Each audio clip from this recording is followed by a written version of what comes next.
This episode of iFanboy is brought to you by the New York Comic Con and Trigun Badlands Rumble from Funimation.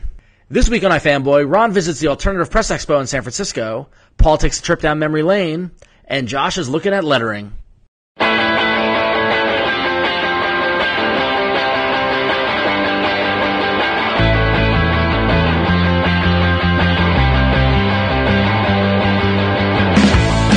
Welcome to another edition of iFanboy. I'm Ron Richards, and I'm coming at you from the Alternative Press Expo here in San Francisco. It's a great Comic-Con dedicated to the underground, independent, mini-comics world of comic books. There's a ton of great creators here. I'm going to be talking to a few of them here today, and it's going to be a lot of fun. We're also going to hear later on from Josh, who's going to be giving us some interesting stuff on lettering, and Paul, who's got some quite unique music stuff for us to check out. But first, let's go talk to some creators.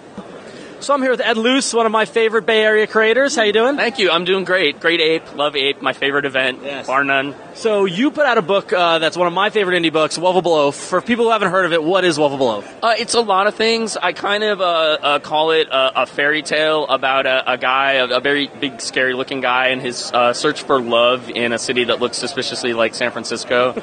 So San Francisco is kind of a character in the book a lot of the time. But yeah, he's sort of cat-obsessed. He's Morrissey-obsessed. I know that plays with you. He sort of lives his life by the Smith's Morrissey code in some ways, but he's kind of this big, scary guy that just, he feels that he's unlovable, hence the title.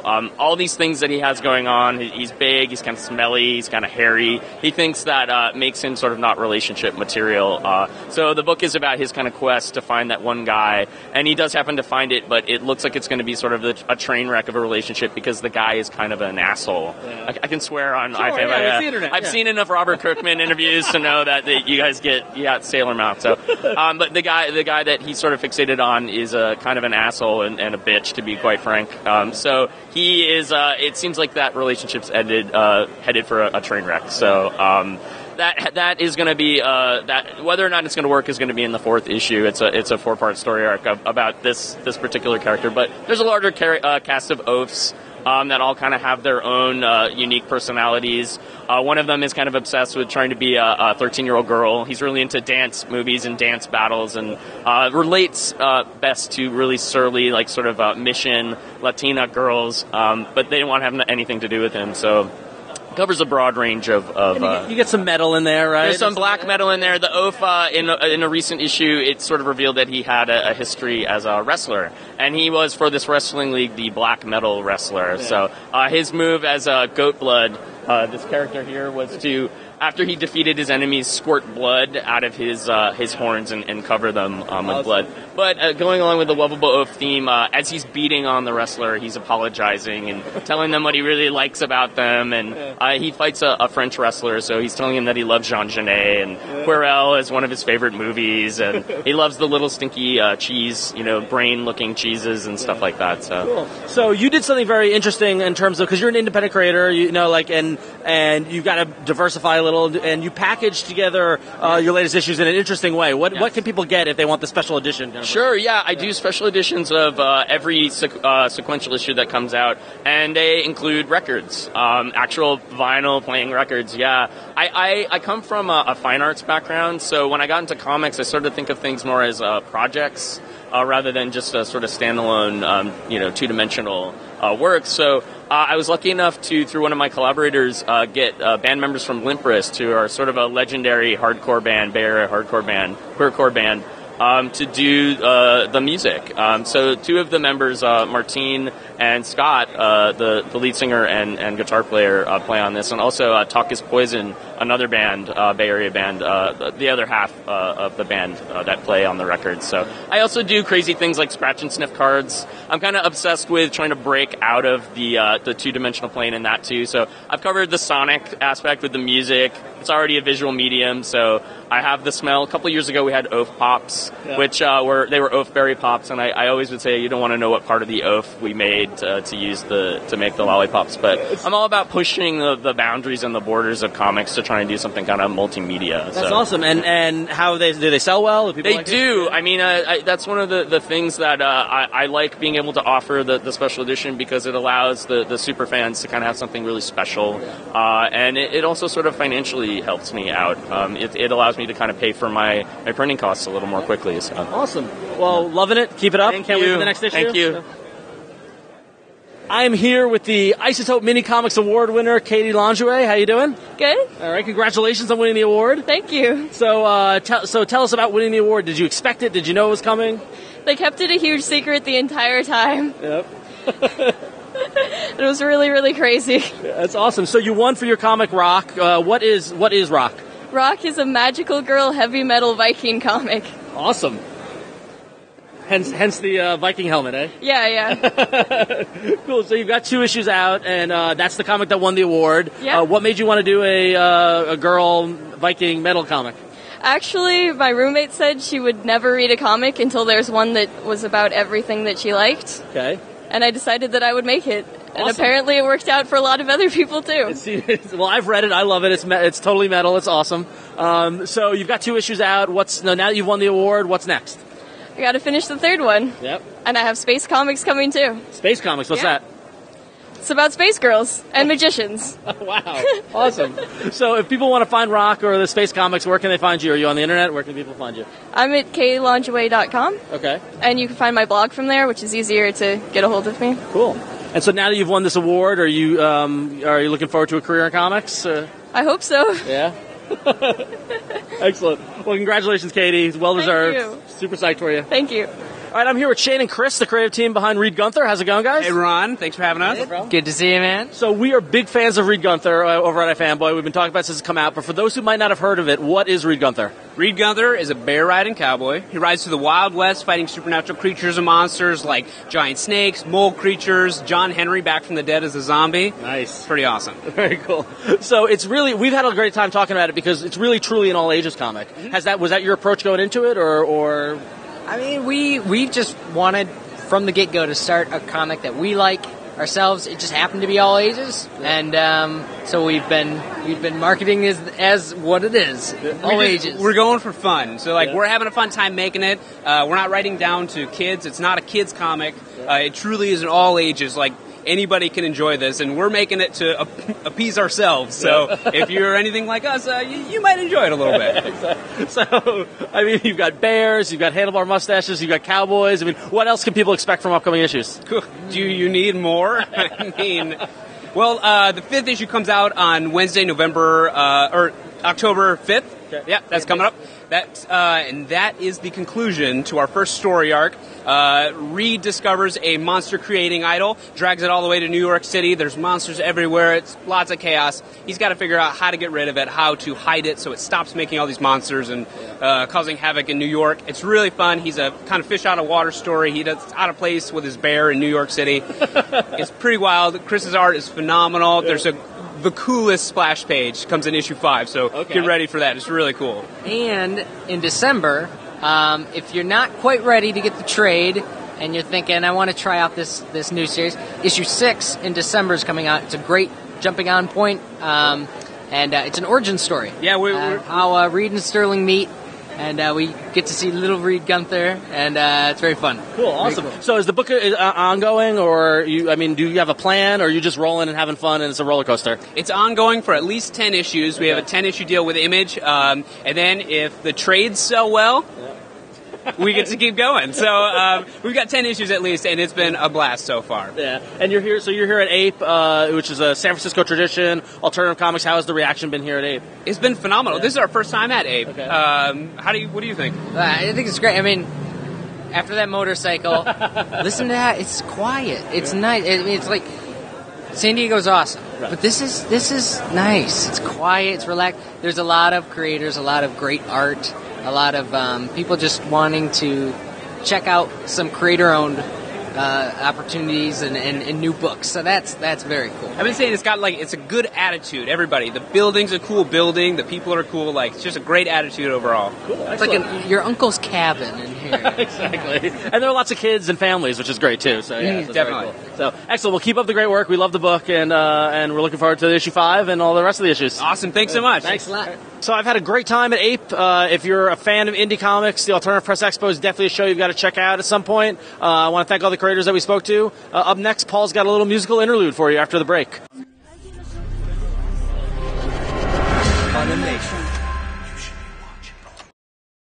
Emergency! We got a tip-off here about a bank robbery happening in Bogie City! You're not hearing me! This ain't no ordinary robber, it's him! Gas back! What? You gotta send backup, we need a squad! If you're gonna keep getting in my way, what is wrong with you?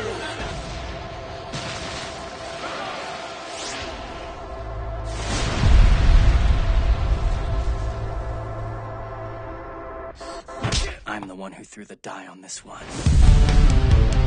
When you save someone like Gasback, he just goes out there and kills more people. People like my mother.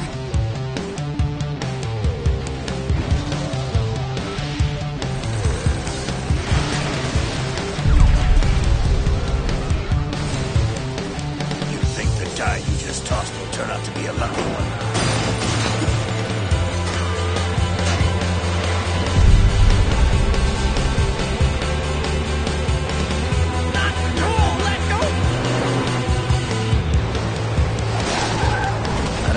Jump into this. Always trying to steal the spotlight.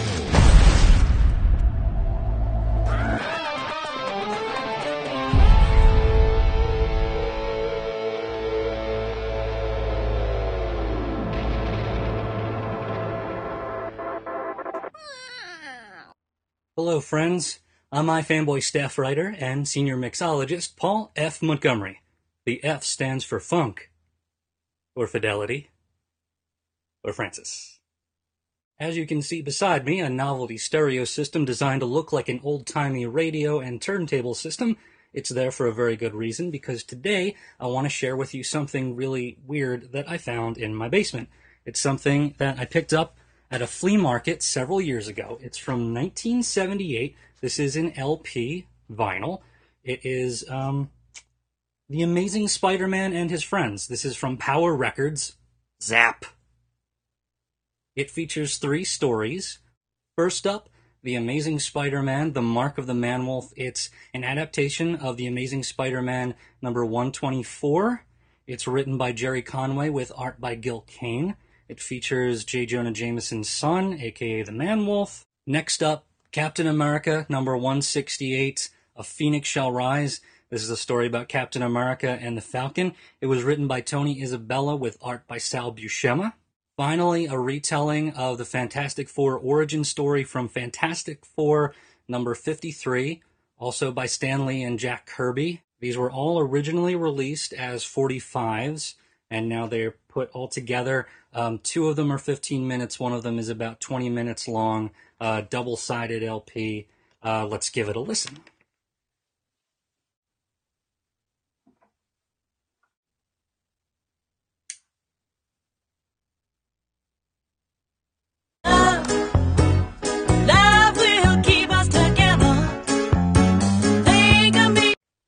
Alright, well that was a bit of a mix-up. I apologize for that. This seems to be the right record.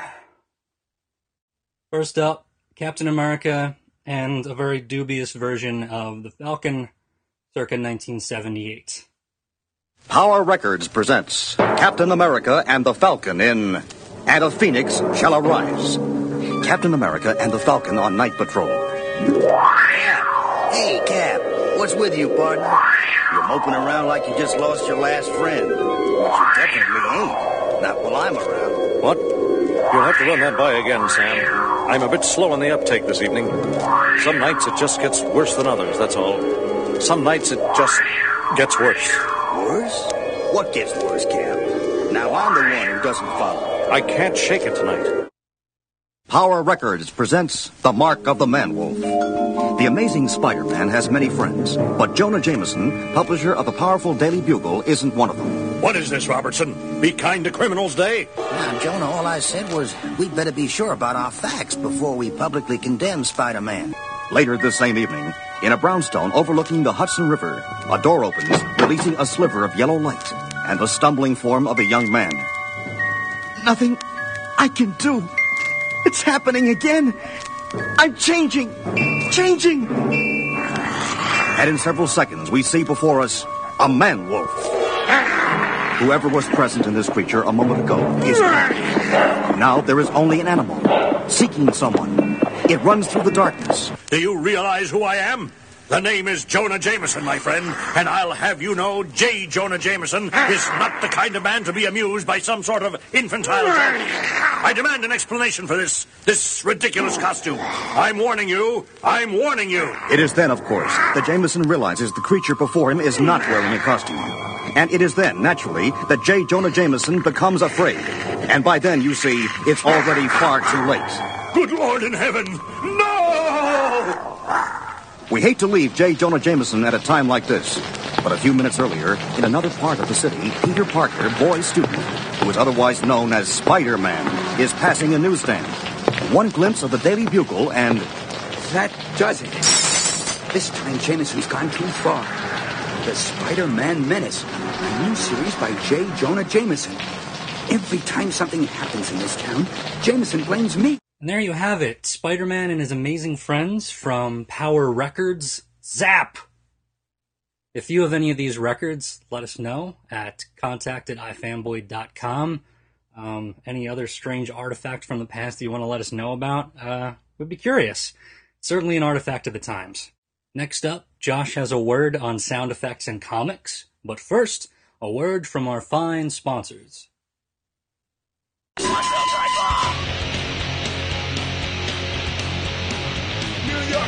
Coming your way. Comics, games, movies, TV, and anime.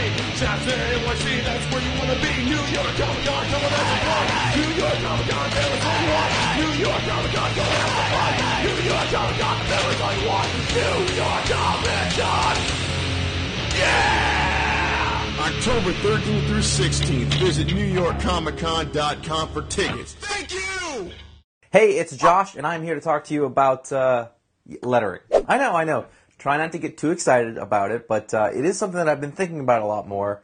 God knows why. I think about comics too much. Eventually you start fixating on little tiny things like lettering, except lettering is not a little tiny thing. The reason that this comes up is a couple of reasons. Several months ago, guy on Twitter, Ryan Stegman, he's an artist, he just posed a question. He's like, what do you guys think about putting sound effects right on the board, meaning on the page itself on the art, instead of putting it in later digitally? And people talked about it, and it came up, and I was thinking about it. And that's when I started to notice since then what a neat thing it is to actually have the real lettering done as opposed to done digitally later. Now, I'm not talking about the word balloons and the actual sort of dialogue, because that's a little different, and there is something special about that when it's actually on the board. But I'm talking about sound effects and the other stuff that goes in there. And this came up again recently because, Superman. I'm on page 3. Just put that out of the way. No, Flash, which was the pick of the week very recently. And the thing about Flash was there was a lot of really interesting pages in here, and pages that sort of broke the mold of the way that things normally do. If you take, there was this page where Barry falls through out a window and down through the street and everything, and there's sound effects. And it looks pretty good, but I couldn't help but think how much better it would look if the artist had actually incorporated the lettering of the sound effects into the artwork itself, and I think that would have looked amazing. The other reason this came up was because back in San Diego we talked to Walt Simonson, and he showed me some pages of some stuff that he's working on that haven't been announced yet, and it's not coming out for a little while still. And they were all hand lettered. It was all on the board, and it kind of took my breath away because we don't get to see that much often. If you get original artwork now, it has no letters on it. It's just blank because somebody goes and puts all that stuff in later. And, that's not a reason to change the way that things are done in the industry, but it is something that we've lost, definitely. So I bought the Walt Simonson Artist Edition Mighty Thor giant book. And all through this thing, you can see examples of the letters and the titles and the sound effects right there on the board. And the really fun thing is when it actually gets incorporated into the images and stuff that's going on, because then you've got a whole separate thing going on as opposed to this sort of digital other thing that's going on in the middle of the page, which you see in a lot of modern comics. And we're totally used to it, and it works, and it's serviceable, but there's something romantic about the way that it used to be done, and I can't help but be a little nostalgic for it. I have to put this thing down. I was looking through this Jonah Hex showcase that I have. I'm really playing up the type here, aren't I? And as you go through it, like the sound effects for all the gunshots, the pow-pows, and all the whoosh, and the whams and all that stuff, they're drawn right onto the board, and it's a little bit scratchy, and it's a little bit analog, but it has a charm to it. It has something to it that I don't really see, in a lot of comics. Good exception is Chew, actually. Rob Guillory puts in a lot of stuff in the background, and he just writes it by hand. It doesn't necessarily look real, but at the same time, it looks good. It looks organic. It looks like part of the artwork, and that's something really impressive. Another cover really recently from the DC relaunch was the Men of War cover, and they put the name on the dog tag, and it just looked completely out of place. If the guy had sort of scratched it on with the artwork, I think they added it later, so this is probably not exact. But if he'd done it with the artwork and just the sort of handwriting, even though it wouldn't have looked necessarily real, it would have fit with the art a little better, and it would have been just a little bit better, I think. And so if you look back and you see these, the old Frank Miller Daredevil, like this stuff has a feeling to it because, if you look at it, the sounds are such a huge part of this, and Matt is stuck in the street and cars are beeping at him and things like that. And it's just a little grungy. It's a little scratchy. And it's something that I feel like we're missing a little bit of in modern comics. I saw a Chris Ware original page once, and I don't remember anything about it other than the typeface that he had done all by hand and all the little guidelines that he had put on there. I don't remember what else was on the page, but it was such a bigger sort of achievement in draftsmanship, and I think that we could stand to use a little bit more of that.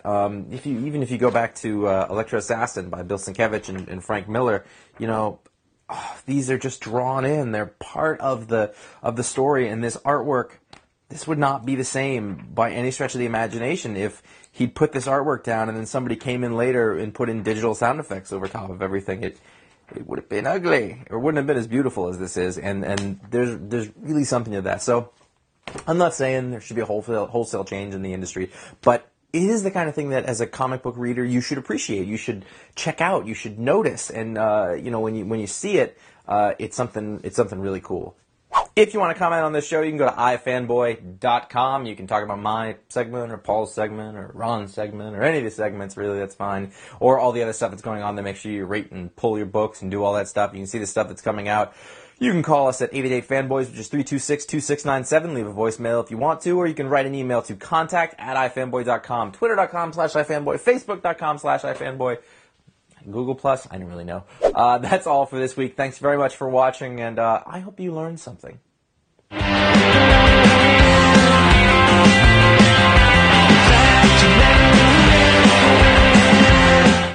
This room is not ideal. Check, test. Don't tap the foot. That's right. Just learn. Yeah, I know you're looking through all my stuff, but I didn't want to clean my desk, so this is what you get. That's how that works.